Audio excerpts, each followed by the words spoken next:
আজি আমাৰ ট্ৰিপৰ শেষৰটো দিন মানে আজি আমি বানাৰসৰ পৰা ঘৰ উভতি যাম। যাবলৈ ইচ্ছা একেবাৰে নাই কিন্তু উপায় নাই, যাবতো লাগিবই। চেকিং হৈ গ'ল।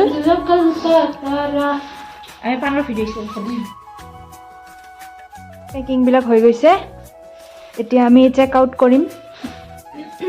হোটেলৰ পৰা চেক আউট কৰাৰ পিছত আমি DDU জাংচনলৈ বুলি উভতিলোঁ। আমি যোৱা ট্ৰেইনখন প্ৰায় এঘণ্টামান লেট আছিলে।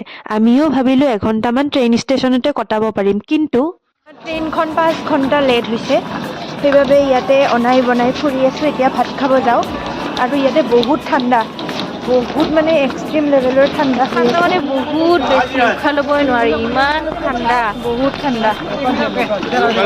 ট্ৰেইন লেট আৰু ঠাণ্ডা কেনেকুৱা লাগিছে?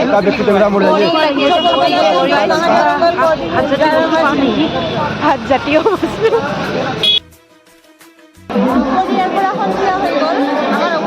মানে ট্ৰেইনখন বহুত লেট হৈছে কুঁৱলীৰ কাৰণে।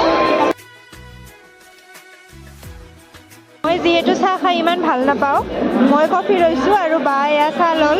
এঘণ্টা দুঘণ্টাকৈ ট্ৰেইনখন প্ৰায় 10-12 ঘণ্টা মানেই লেট হ'ল আৰু আমি ট্ৰেইন ষ্টেচনতে কটাবলগীয়া হৈছে গোটেই দিনটো।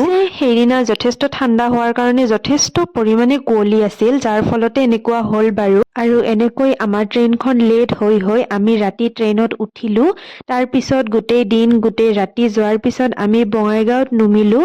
বঙাইগাঁৱৰ পৰা লোকেল ট্ৰেইনত উঠি আমি গোৱালপাৰা পালোহি। এইবাৰৰ ট্ৰিপটোৰ জৰিয়তে এটা নিউ এক্সপিৰিয়েঞ্চ হ'ল ট্ৰেইন লেট হোৱাটো আৰু ট্ৰেইন ষ্টেচনত প্ৰায় 10-12 ঘণ্টা।